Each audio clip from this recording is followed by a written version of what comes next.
이사야 53장 1절에서 12절 말씀의 제목은 아버지의 기쁨, 아들들의 기쁨. 그 예수님이 십자가에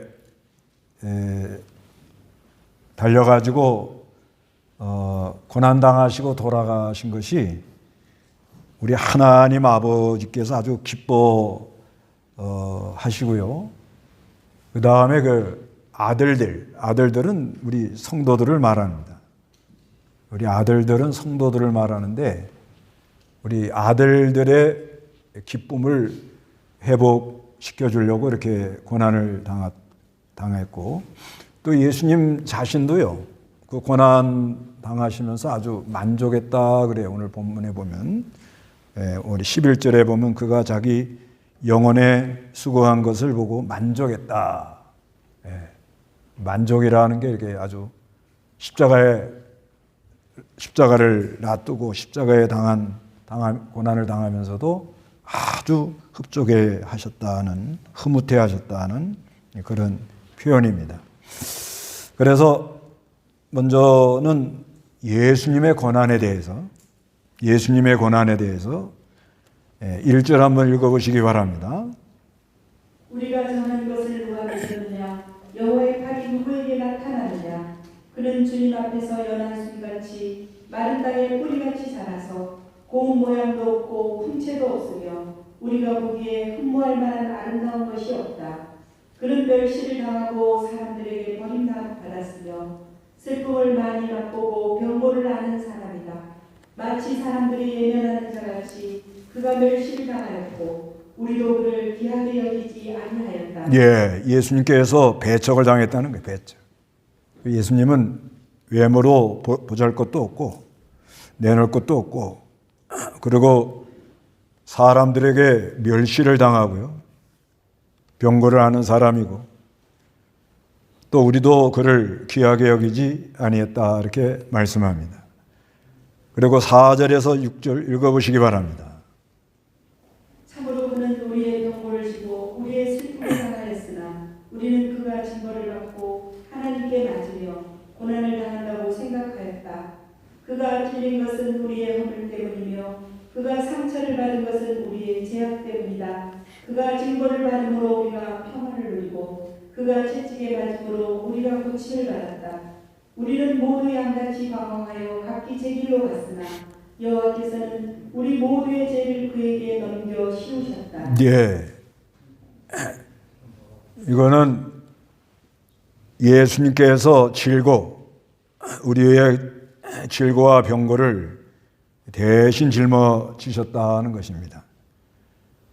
그래서 4절에 참으로 그는 우리의 병고를 지고 우리의 슬픔을 당하였으나 우리는 그가 징벌을 받고 하나님께 맞으며 고난을 당한다고 생각하였다. 그가 찔리는 것은 우리의 허물 때문이고 그가 상처를 받는 것은 우리의 죄악 때문이다. 그가 징벌을 받음으로 우리가 평화를 누리고 그가 채찍에 맞음으로 우리가 고침을 받았다 그래요. 그리고 6절에 우리는 모두 양같이 방황하여 각기 제 길로 갑니다. 우리 사람들은 다 자기 길로 간다고 그렇게 알아야 돼요. 그렇지만 여호와께서는 우리 모두의 죄를 그에게 넘겨 씌우셨다 이렇게 말씀합니다. 그래서 7절에서 9절은 죽기까지 복종하신 그리스도 읽어보시기 바랍니다.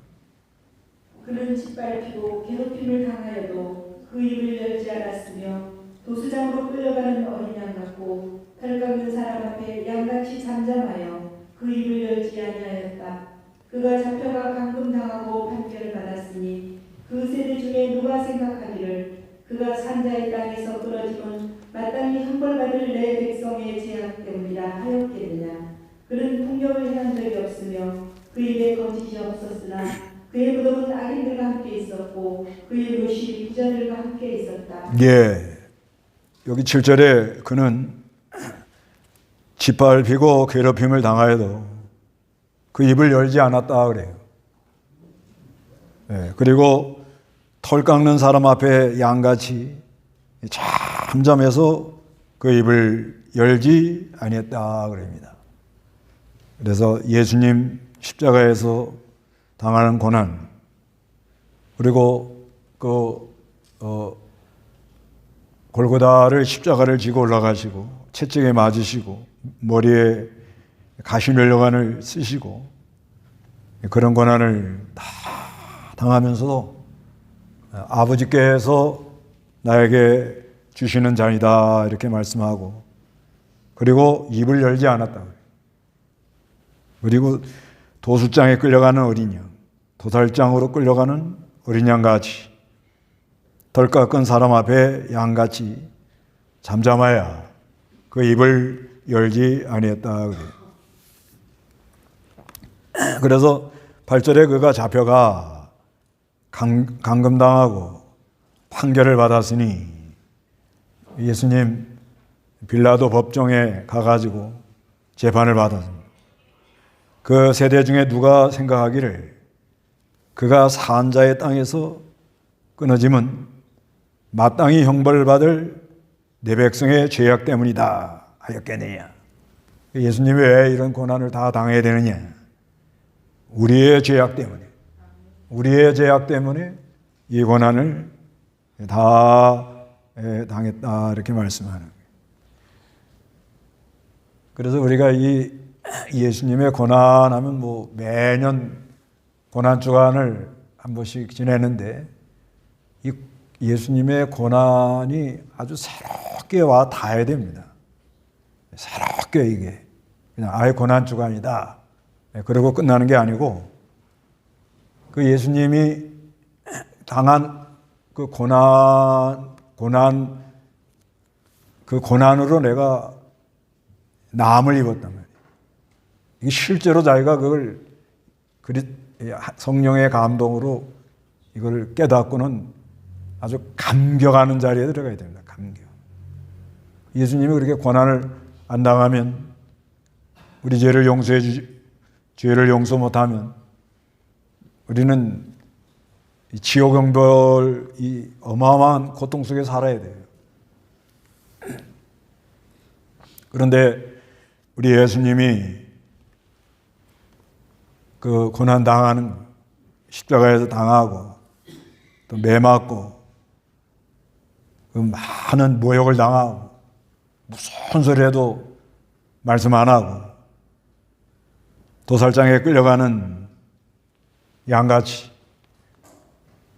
세상 죄를 지고 가는 어린 양으로 오셔가지고 가진 고난을 다 당하면서도 아버지의 하나님, 그 성부 하나님의 언약을 성취하기 위하여 아무 말 안 하고 그리고 이렇게 가셨다는 거죠. 우리가 이거 늘 듣는 말이라도 이게 우리 심령 가운데 아주 이렇게 사무치는 게 아주 이게 중요합니다. 사무쳐서 참 예수님의 고난을 생각하면서 참 늘 감격하는 그런 게 필요한데, 사람들이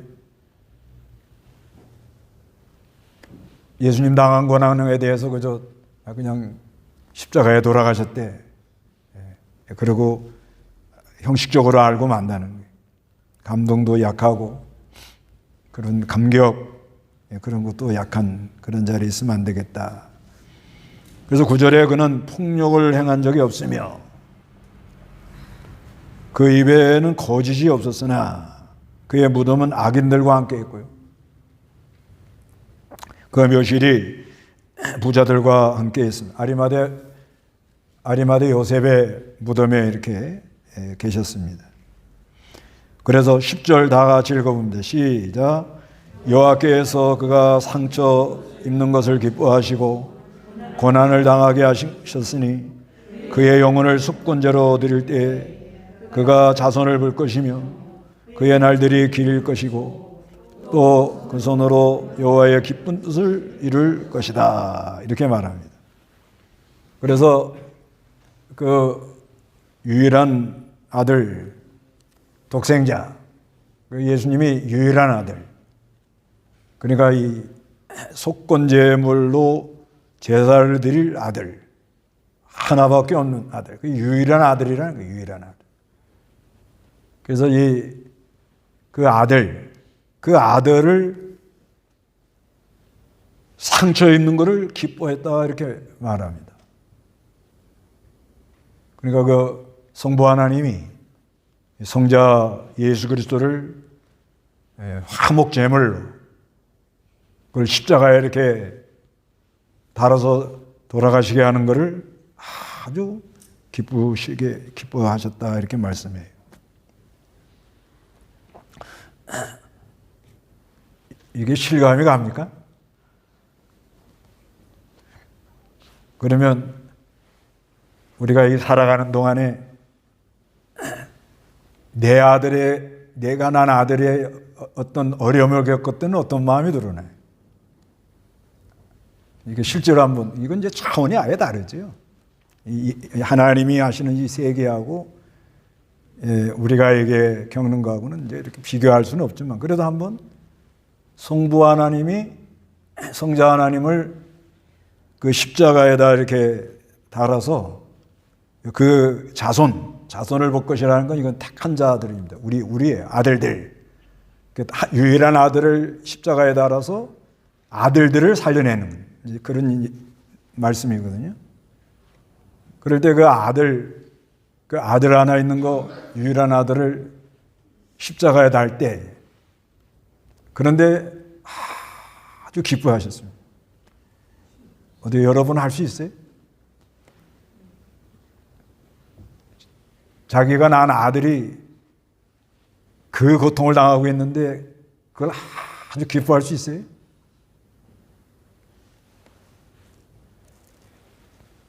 예. 할 수 있는 사람도 있겠죠. 옛날에 누구예요? 그 최건능 목사님이라고 그랬나요? 누가 아들이 죽었는데 그저 아주 뭐 춤을 덩실덩실 춰가지고 그 친구 목사님이 이 영감탱아 이날이라도 좀 조용히 있어야지. 그 아들 죽었는데 뭐가 좋다고 그렇게 덩실덩실 춤을 추냐 그러니까 우리 아들 천국 유학 갔다 야. 천국으로 가겠다는 게 천국. 그 손영원 목사님도 아들 순교당하고 나서 감사할 때 뭐 몇 가지 감사하는데 그 중에 하나가 하나님 우리 아들 미국 유학을 해서 귀한 종을 만들려고 그랬는데 하나님이 천국으로 데려가신 것을 감사합니다. 그 아들 죽었는데 그렇게 감사했다는 거예요. 그건 성령으로 그런 거죠. 성령. 성령의 역사가 일어나면 그 아들의 지금 우리들도 성령이 역사하면 내 자녀가 어떤 어려움 가운데 있는 것을 아주 이건 이제 이해를 못하는 거 일반 사람. 아주 성령의 감동으로 이렇게 기뻐하는 그런 역사가 있다고 믿어야 됩니다. 믿어져요? 예, 안 당해봤으니까 잘 모르겠죠. 예, 그런 일은 없어야 되겠지만 이걸 겪어보면 하나님의 사랑이 얼마나 크다는 걸 알 수가 있는 거예요. 그래서 우리 자녀들에게 이런 일 저런 일 여러 가지 일이 일어나는 거는 그 하나님 아버지의 사랑이 얼마나 크다는 걸 알게 하려는 목적이 있는 거예요. 왜냐하면 그건 안 겪어보고는 그저 하나님이 날 사랑합니다. 믿습니다. 그러죠. 그렇지만 또 하나님이 날 사랑해가지고 그 하나밖에 없는 아들, 그 아들을 이 십자가에 달아놓고 그렇게 아주 기뻐했다는 거예요. 이유는 왜 그래요? 이유는 유일한 아들을 달아가지고 아들들을 살리기 때문에 목적은 거기 있는 거예요. 아들 하나 십자가에 달려놓고 아들들. 그러니까 하나님이 볼 때는 우리도 아들이에요. 그렇잖아요. 우리가 하나님 뭐라고 불러요? 아버지라 부르니까. 그러니까 하나님께서 기뻐했다는 이게 그 말씀이에요. 이게 아주 참 이게 깨달아지면은 모든 고난을 다 이길 수 있다 이렇게 난 믿어요. 이게 깨달아지면. 근데 이게 잘 안 깨달아지기 때문에 사람이 근심 걱정 뭐 여러 가지 뭐 믿어도 뭐 별거 없다. 하나님이 나에게 무슨 복을 줬냐. 뭐 여러 가지 그 뭐 어둠의 영이 와서 숭알숭알 되는 거죠. 어둠의 영이 와서 숭알숭알 되는 건 그건 속지 말고 그건 속는 거예요. 속아. 성령의 역사하면 그 하나님 아버지가 유일하신 아들을 십자가에다 달아놓고 그렇게 기뻐하는 가운데 그 아들들이 살아났다. 그 중에 누가 있어요? 내가 있다. 이게 신앙인 거예요. 이 아들들 여기 그러잖아요. 그 영혼을 속건제로 드릴 때, 화목제물로 드릴 때 그 자손을 볼 것이다. 자손 이게 씨라는 건데 이게 아들들이에요. 아들들. 이 아들들 한번 보실래요? 이 아들들 여기 그 유일하신 분, 이 바른 복음이 이게 상당히 잘 번역이 된 거예요. 예수는 유일하신 분, 이렇게 유일한 아들 이렇게 써놨잖아요. 그거 한번 보세요. 요한복음 1장 14절. 요한복음 1장 14절. 14절. 말씀이 육신이 되어 우리 가운데 계셔서 우리가 그분의 영광을 보았는데 아버지로부터 오신 유일하신 분의 영광이었으며. 예, 유일하신 분 그러죠. 그리고 요한복음 3장 18절 보세요. 요한복음 3장 18절. 그분을 믿는 자는 심판을 받지 않으나 믿지 않는 자는 이미 심판을 받았으니 이는 하나님의 유일하신 아들의 이름을 믿지 않았기 때문이다. 예, 그분을 믿지 않는 자는 심판을 받지 않으나 믿지 않는 자는 이미 심판을 받았으니 이는 하나님의 유일하신 아들의 이름을 믿지 않았기 때문에. 유일하신 아들. 그래 예수님은 하나님의 무슨 아들이? 유일한. 왜 유일한 아들이? 화목제물이니까. 그 화목제물 유일한 아들 십자가에 달아가지고 그 자손을 볼 것이라는 것은 로마서 아들들을 살려내는 거예요. 로마서 8장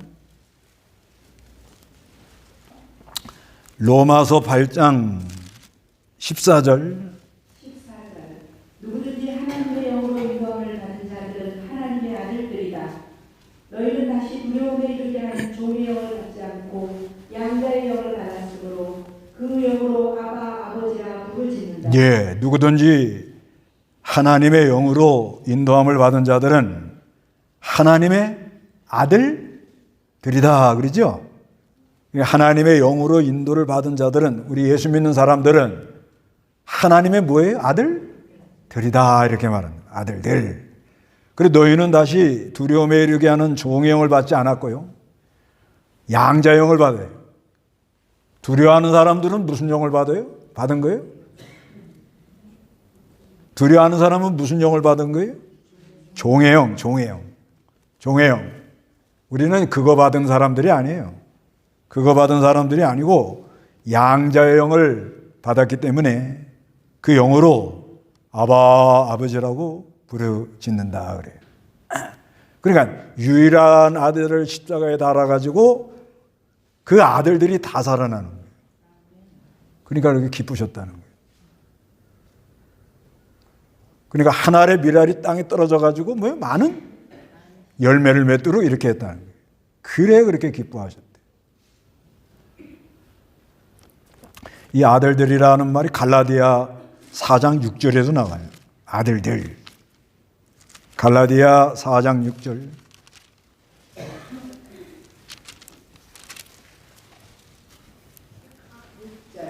그런데 너희는 아들들이므로 하나님께서 자기 아들의 영을 우리 마음속에 보내셔서 아바 아버지라 부르게 하셨다. 예, 그런데 너희는 아들들이므로 하나님께서 자기 아들의 영을 우리 마음속에 보내셨다는 거예요. 그래서 우리가 하나님을 어떻게 불러요? 아버지라고 부르지는 거예요. 그러니까 유일한 아들 하나 십자가에 달아가지고 화목제물로 이렇게 제사를 드려가지고, 그리고 그 사랑하는 아들들이 다 살아나고 그 다음에 그 날들이 길 것이다, 영원하다는 거예요. 그래서 또 그 손으로 여호와의 기쁜, 그리스도로 말미암아 하나님의 기쁜 뜻이 이루어진다는 거예요. 그러니까 이게 참 비밀이고 어마어마한 일인 거예요. 그래서 이거를 깊이 우리가 좀 깨달아서는, 그러니까 그리스도의 고난으로 내가 살고, 그러니까 그리스도가 십자가에서 이렇게 죽으심으로 내가 살았단 말이에요. 살고, 내가 당하는 고난으로 형제들이 살고, 그렇게 되어 있는 거예요. 그러니까 그리스도가 십자가에서 죽어서 누가 살았어요? 내가 살았다. 내가. 아들들 중에 하나가 내가 살았다. 그러니까 그게 얼마나 감격할 일이에요. 그런데 그리스도의 연합이 된 사람에게 여러 가지 환난을 많이 하나님 줍니다. 환난을 많이 이렇게 주는데, 그건 이제 고린도후서 1장 4절인 거예요. 우리의 모든 환난 가운데서 우리를 위로하시는 분으로서, 하나님은 우리가 환난 당할 때 위로하는 분인데, 우리 자신이 하나님께 받은 위로로, 그러니까 우리가 환난 당할 때 하나님의 위로가 옵니다. 그 위로를 많이 받아가지고 그 위로로 모든 환난 가운데 있는 자들을 능히 위로하게 하시는 분이다, 이렇게 말하는 거예요. 그러니까 이 비밀이 그러니까 우리가 어떤 고난이 오면, 믿는 자가 어떤 고난이 오면 하나님이 그 유일한 아들을 십자가에 달아가지고 나를 살려놔가지고 나에게 많은 고난을 통해서 위로해 주셔서 은혜를 주고, 그걸 가지고 그 형제들을, 형제란 말이에요, 형제. 히브리 2장 11절에도 거기도 우리 예수님이 우리를 통해서 형제라 부르는 걸 마다하지 않았대요. 형제를 이렇게 살려내는 그런 역사를 이루신다, 이렇게 말합니다. 예수님이 이게 하신 게 참, 그러니까 고난이 많으면 기뻐하세요? 이걸 깊이 한번 깨달아 보세요. 고난이 많으면 그리스도의 예수님이 고난당하고 죽으심으로 내가 남을 입고 내가 살았고, 그리고 내가 오는 이 고난으로 많은 고난 당하면서 형제를 살려나간다. 우리가 이렇게 섬기고 봉사하고 그것도 다 은혜로 하는데, 이건 비밀입니다, 비밀. 사람 살리는 거. 사람 살린다고 하다가 오히려 무거운 짐을 지어주는 수도 있잖아요. 이거 해라 저거 해라 이렇게 해라 저렇게 해라. 그래서 좀 손해나는 데도 있죠. 그런데 하나님이 이런 거 저런 걸 다 통해가지고 하여튼 그리스도의 역사로 살아나도록 그렇게 역사합니다. 여기 보면 11절에 그가 자기 영혼에 수고한 것을 보고 만족할 것이니, 그가 하는 건 그리스도예요. 자기 영혼에 수고한 것. 그리스도가 육체에도 십자가에 달았지만 영혼도 수고를 많이 한 거예요. 죽은 영혼을 살려내려니까. 여기 만족했다는 말이 나와요. 만족이라는 걸 흐뭇해했다. 그러니까 예수님도 고난을 당하면서 어떻게 해요? 아주 기뻐했다는 거예요. 왜 그래요? 형제들이 살아난다. 형제들. 우리가 아들들이 살아나는 거예요. 내가 이렇게 고난 당하니까 누가 살아나요? 아들들이 살아난다. 그걸 생각하시면서 아주 어떻게 해요? 뭐 십자가에, 그렇죠. 십자가에 당할 때 얼마나 고통스럽겠어요. 뭐 다 이제 십자가 달린 건 우리는 알잖아요. 채찍을 맞고 가시관을 하고 침을 뱉고 수염을 뽑히고, 참 뭐 이건 뭐 사람이 당할 수 없는 걸 당한 거예요. 그러면서도 그 영혼도 여기 수고했다 이렇게 말해요. 그거를 이게 이제 영혼이, 예수님 영혼이 이게 수고하는 게 뭐냐면 완전한 의를 이루어야 되니까 조금도 흠이 있으면 안 되거든요. 완전한 의를 이루면서 하나님의 공의로는 그리스도가 십자가에서 죽어야 되고 그리스도의 의로 하나님께 이게 연결이 돼야 돼요. 그러니까 이 영혼이 굉장한 수고를 했다는 거예요. 그래서 만족하시면서 내 의로운 종이 그의 지식으로 많은 사람을 의롭게 하는 거예요. 그러니까 이 그리스도가 하나님을 아는 지식, 그리스도가 하나님을 아는 지식으로 많은 사람들을 어떻게 하라고요? 의롭다 하고 선언할 수 있는 그런 역사가 일어났다는 거예요. 의롭다 하는 역사가 일어났다. 이 의롭다는 게 이게 어마어마한 겁니다. 아무것도, 그 로마서가 잘 얘기한 거예요. 우리가 뭐 잘한 게 없어요. 잘한 게 아무것도 없습니다. 아무것도 없는데 창세전에 그리스도 안에서 택했다는 그 은혜로 그냥 의롭다 하고 어떻게 해요? 선언하는 거예요. 선언. 여겨주시는 거예요. 그래서 또 그들의 죄를 친히 어떻게 해요? 짊어진다는 거예요. 그래서 12절에 그러므로 나는 많은 사람과 함께 우리 분깃을 그에게 어떻게 해요? 나눠줬다. 이 분깃이라는 건 몫이에요, 몫. 그러면은 예수님이 그 하나님께 받은 게 뭐냐? 메시아 직분이에요, 메시아 직분. 그 메시아 직분이 뭐냐? 빌립보 2장 9절에 그러므로 하나님께서 그분을 지극히 높여. 어떻게 한다고요? 지극히.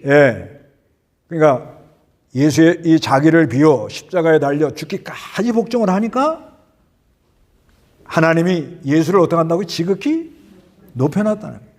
그래서 그분을 뭐라고 그래요? 만왕의 왕, 만주의 주다. 그게 예수님의 목이에요, 목, 분깃.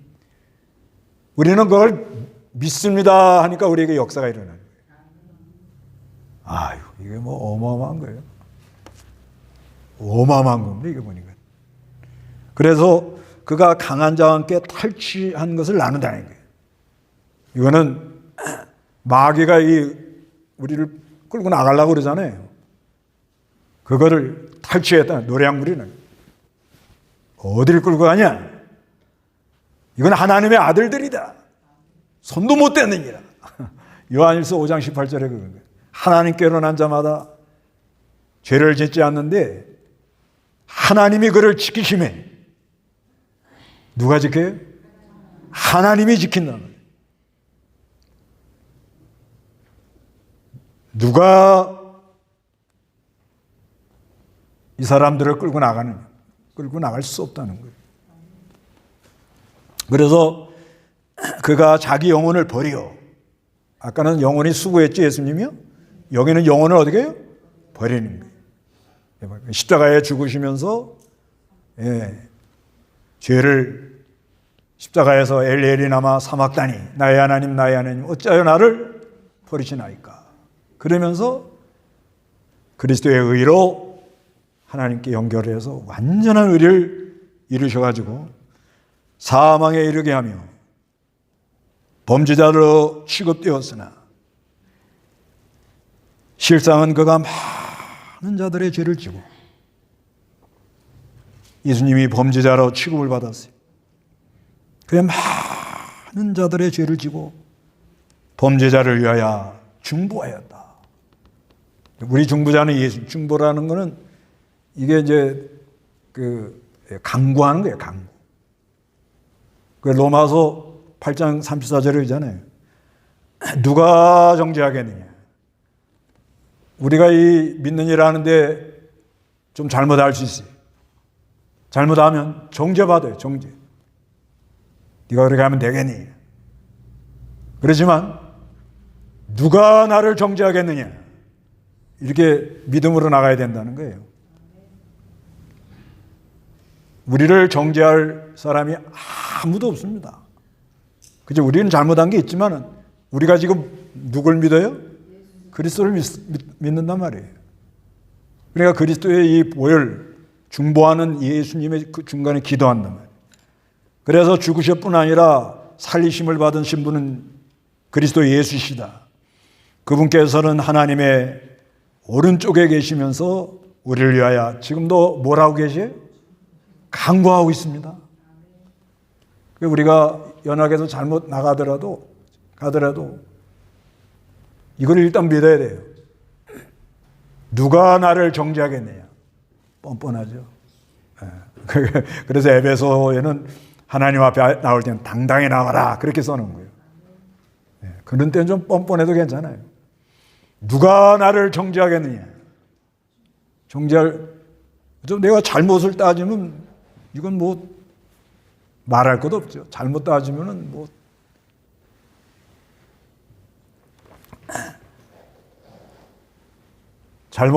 잘못을 말하면은 이건 입도 못 열어요.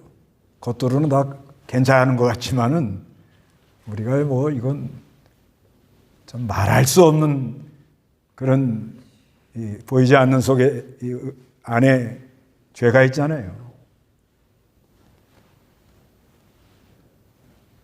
그래도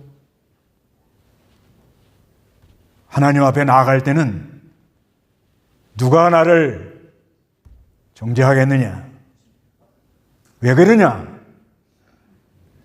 예수님의 하나님 우편에 앉아서 지금도 나를 위해서 뭐래요? 간구하고 있다는 거예요. 그걸 믿으셔야 돼요. 그래서 예수님이 이 당한 고난, 그래서 여기 그런 거예요. 5절에 그가 찔리는 것은 우리 허물 때문이고 그가 상처를 받은 것은 우리 죄악 때문이며 그가 징벌을 받음으로 우리가 평화를 누리고 그가 채찍을 맞음으로 우리가 고침을 받았다. 그래서 그리스도의 고난에 깊이 참여함으로 부활의 영광이 여러분에게 함께하는 은혜가 있기를 바랍니다. 다 같이 기도하겠습니다.